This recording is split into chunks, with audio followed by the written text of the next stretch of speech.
Coming up on this edition of Sbu TV News, St. Bonaventure students volunteered to help Buffalo after a record snowfall, and 88.3 The Buzz has its first ever live in-studio performance.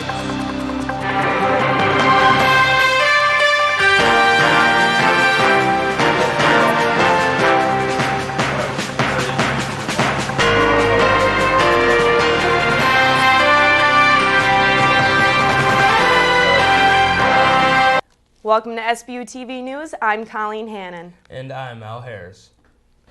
The snow has melted, but Bona Responds' disaster relief has just begun in the village of Lancaster.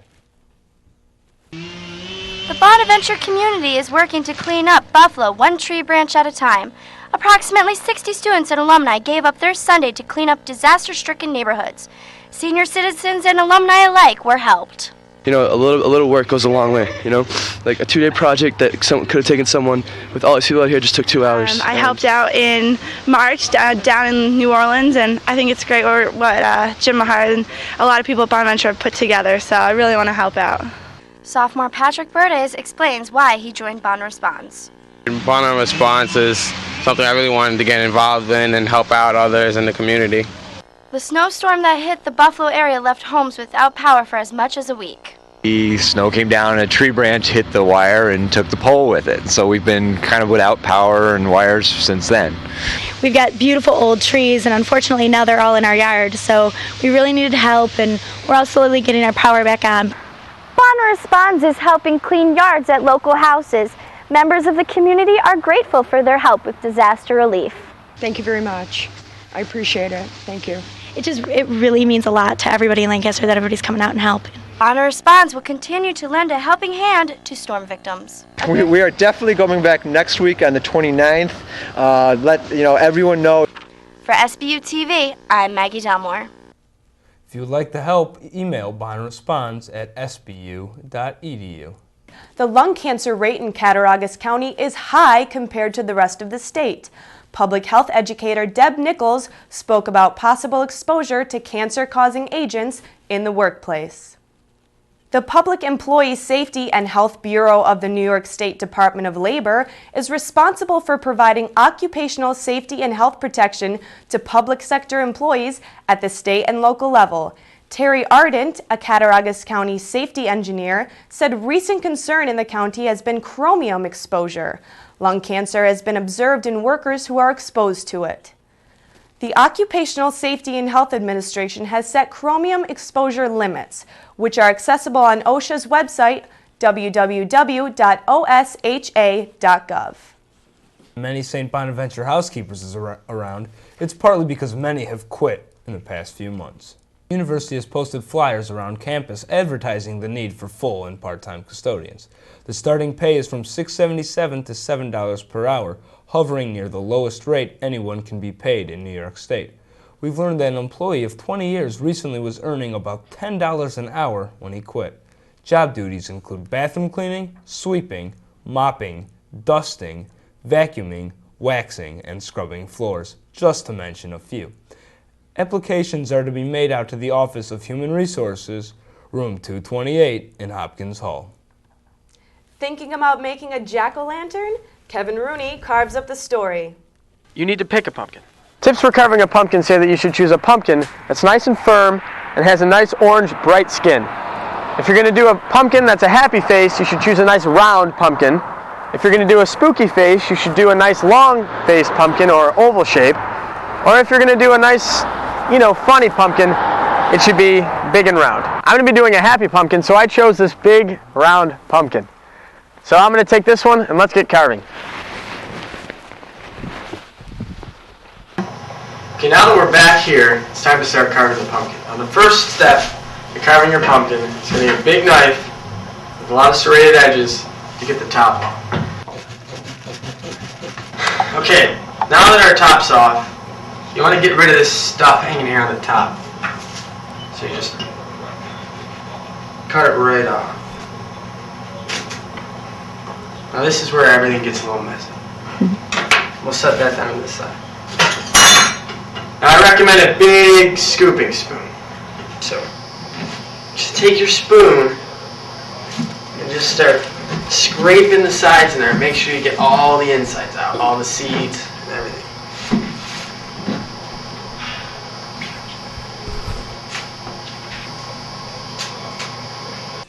Then you should probably draw the outline of what you want to carve on the front of the pumpkin. This is pretty much when you draw your face.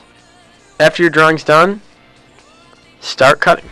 Use a small knife so you can get detail and you can really get all the cuts that you need. Now that your jack-o'-lantern is complete, top it off, put a candle on the inside, and let the candle burn. For Sbu TV, I'm Kevin Rhoney. Don't forget to save the seeds. They make a great Halloween treat. UNICEF, or the United Nations Children's Fund, works in 156 countries to provide important service for children. The St. Bonaventure community is doing its part to help the group. UNICEF containers are available in the RC until Tuesday for you to sign up and take. Collect your loose change in the orange box and return it to the RC the week of November 20th. All that change could add up to a big difference for kids around the world. Last week, we showed you how women can take advantage of free mammograms to detect breast cancer. Now, Kelly Eschberger explores what happens after a diagnosis. When journalism professor Carole McNall learned she had breast cancer last winter, her teaching job at St. Bonaventure meant more than ever. Now I have a much more difficult time closing my courtroom. It was a huge gift to be here. It was a huge gift to be able to focus my brain on something I love doing. Soon after the diagnosis, Professor McNall began chemotherapy treatment. She continued to teach her regular classes, though, and when her hair fell out, she simply put a hat on. Some of her students, though, didn't understand why. One guy that I'd had for a couple of classes looked at me and said, "So what is this thing with the hats?" And I thought, oh my God, he doesn't know. Though McNall has not finished treatment yet, she remains optimistic. Okay, it's not all bad, you know. There's cute little kids in the world, and I will stop going to doctor's appointments after a while, and it will get better again. For Sbu TV, I'm Kelly Eschberger. Next week, Kelly will take a closer look at chemotherapy. St. Bonaventure's University's radio station, 88.3 The Buzz, recently had its first live on-air performance. Rob Cannon has the story. The up-and-coming band The Receiver took time off of their North American tour to come play at St. Bonaventure. The Receiver, made up of two brothers, Casey and Jesse Cooper, create well-written songs mixed with bend folds-like keyboard, foot-stomping bass and drum, and lush harmonies. One of the most impressive albums I've heard this semester. It's in the top 3. We started talking, and we realized it would be a good idea for The Receiver to come for an in-studio performance. To my knowledge, I talked to press directors, and there's never been an in-studio performance at the Rock Radio 88.3 The Buzz. And beauty's dying under their skin. The Receiver's debut album, Decades, tops the Buzz's album charts. For Sbu TV, I'm Rob Cannon. Remember why yesterday was so beautiful.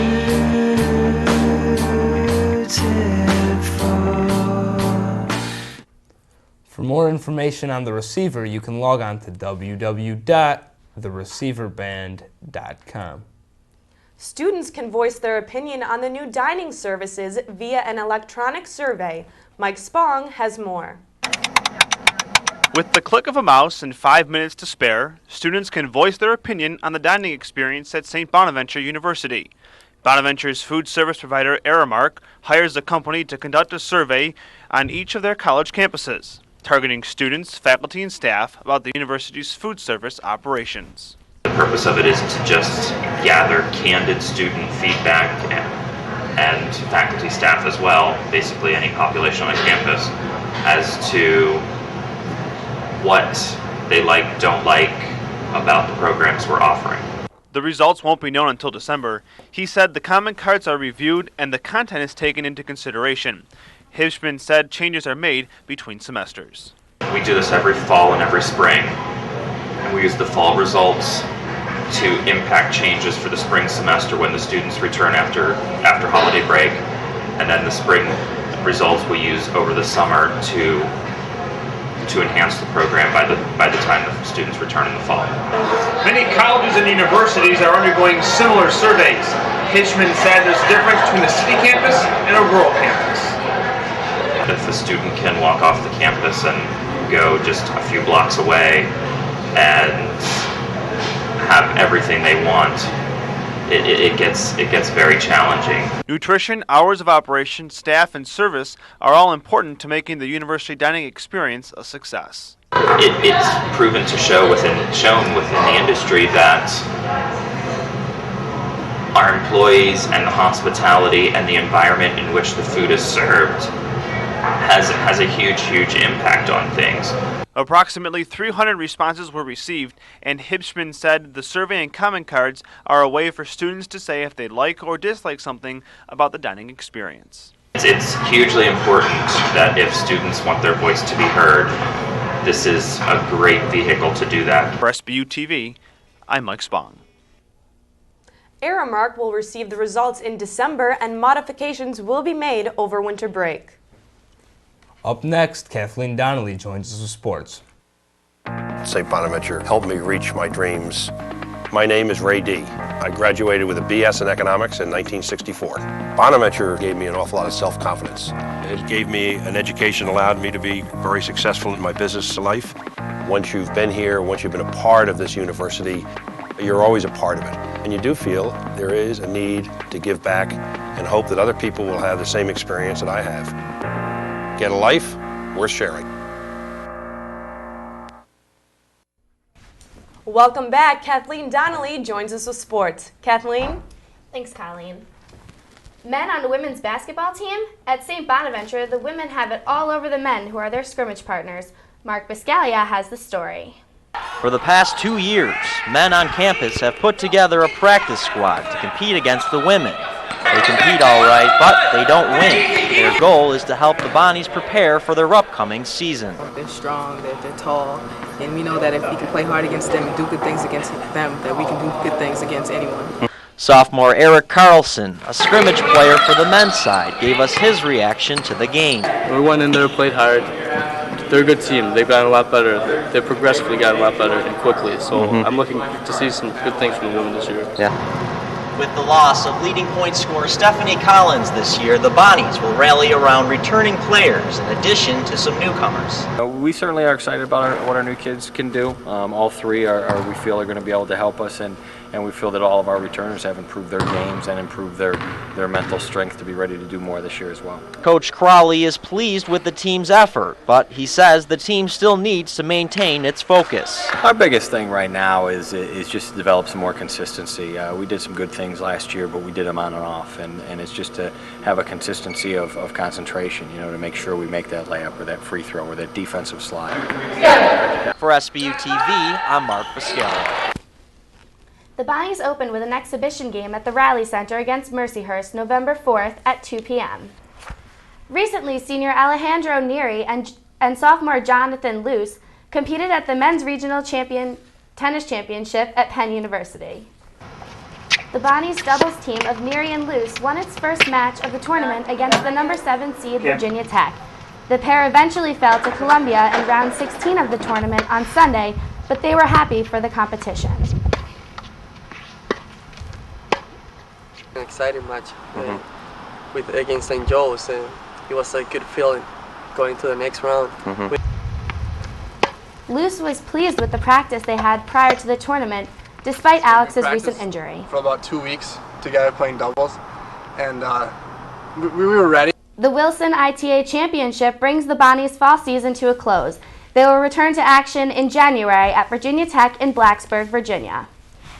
The Bonnies club hockey team has struggled over the years to become part of the university. Colleen Hannon has more. In 2003, St. Bonaventure stopped funding hockey, leaving the university without a team. They just cut the team right out, and it was a huge disappointment. We ended up playing in a bar league. In 2004, students met with Rob DeFazio, director of intramural and club sports, to put the team back on ice, but had no affiliation with the university. We were just the only Ann Friars playing against other colleges. Hockey is once again considered a club sport at Bonaventure, but still struggles with funding. We're at a big disadvantage in some respects in our league because a lot of the teams we play are much bigger schools and they get a lot more funding and support from their actual universities. Zach and Steve have been coming here to play for 3 years with or without the support of the school. We pay $500 per player just to get on the ice, and we only play 15 games in the whole season. For us to be competitive is, it's really good for us, and I'm excited for this year because I think we can really do some things. For Sbu TV, I'm Colleen Hannon. The hockey team won its first game of the season recently with a 7-6 win in overtime against SUNY Oswego. The search continues for a new athletic director. Jessica Ansuini has the story. St. Bonaventure will soon have a new director of athletics. Dr. Ron Zwierlein announced his plans to retire back in June. The university created a search committee to find a replacement, including several alumni candidates. Zwierlein will leave St. Bonaventure with a 39-year career in intercollegiate athletics. He has been with Bonaventure since January of 2004. Finishing up at St. Bonaventure is truly going to be the pinnacle or highlight of my profession, because I came here at a time when they were really reaching out and they really had some issues and concerns and some things that needed to be worked on. Since the problems he faced when he arrived are now gone, Zwierlein has achieved success guiding many St. Bonaventure athletes. During my tenure here, we've won 2 A10 championships, one in baseball, one in swimming. And our teams have done very well last year. All of our spring sports teams went on to postseason competition, either within the A10 or beyond. Zwierlein will retire at the end of December, which means a new athletic director will be needed soon. In an ideal world, we would have a new athletic director on board to spend some time with Ron before he leaves. The university has distributed press releases to educate the community about the search. When it does come time for on-campus interviews, I can assure everyone on campus they will have an opportunity to meet the candidates and be represented or have an opinion if they choose to do that. For Sbu TV, I'm Jessica Ansuini. The committee will release the candidates' names soon. The Buffalo Sabres kept their winning streak alive Thursday night on Long Island as they shut out the New York Islanders 3-0. The team has now tied the National Hockey League record of 10 consecutive games won from the beginning of the season. Ryan Miller registered his first shutout of the season with 29 saves, while Max Afinogenov, Elish Kotelik, and Jason Pominville scored for the Sabres. The team returns to action Saturday night, where they will host the 7-1-3 Atlanta Thrashers at HSBC Arena. And that's it for This Week in Sports. And that's all for this edition of Sbu TV. I'm Colleen Hannon. And I'm Al Harris for Kathleen, Donnelly, and all of us at Sbu TV. Thanks for joining us, and have a safe and happy Halloween.